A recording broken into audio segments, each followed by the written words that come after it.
একটা এক ভিডিওতে চা বাগান, রশিদপুর গ্যাস ফিল্ড, আরও অনেক কিছু দেখতে পারবেন। শুধু সবাই সাথে থাকুন। সামনে যে চা বাগানগুলো দেখবো, এগুলো যে ফিনলে চা বাগান, পাশে হচ্ছে লেবুর বাগান। লেবু, এখান থেকে একটু লেবু কিনলাম। কত বললো, 70 পিস 50 টাকা। তারপরে লিচু কিনলাম 180 টাকা সব। 100 আছে কিনা ওরাই জানে, আর আল্লাহ মাহমুদ জানে, আমার মনে নেওয়া প্রয়োজন মনে করিনি। এইটা একটু জঙ্গল আছে, কিন্তু এর পিছন সাইডে হচ্ছে চা বাগান আছে। এগুলো কিছু বাড়িঘর আছে, মানুষজন থাকে। আর এই জায়গাটা একটু অনেক সুন্দর, গাড়ি একাই চলে স্পিডে, গাড়ি পিক আপ দিতে হয় না।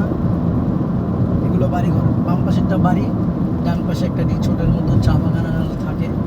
এই পাশে ফলের গাছের অভাব, অনেক ফলের গাছ। এই পাশে অনেক সুন্দর, মানে আপনি না আসলে করতে পারবেন। বাম পাশে চা বাগান কত সুন্দর করে সাজানো। এই সিলেট গ্যাস ফিল্ড শুরু, রশিদপুর গ্যাস ফিল্ডের আন্ডারে।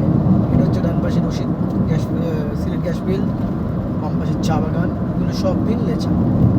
ওই জন্য লেখা আছে এটা কি চা বাগান, নাম হচ্ছে আমতলি চা বাগান। আমতলি চা বাগান। বাম পাশেরটা, এই পাশেরটা তো আপনারা দেখতে পাচ্ছেন না। ওই যে সিলেট গ্যাস ফিল্ড।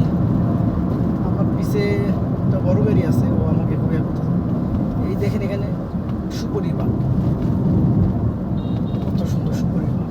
অনেক সুপারি গাছ, আমের গাছ, কাঁঠালের গাছ, লিচুর গাছ, অভাব নাই। ফলেরই গাছ, শুধু ফলেরই গাছ। তো এই জায়গাটাতে চা বাগান সামনে দেখা যাচ্ছে না, কিন্তু পিছে আছে। এই পাশে চা বাগান, এই পাশে চা বাগান, কিন্তু এই যে ফলের গাছগুলোর জন্য দেখা যায় না।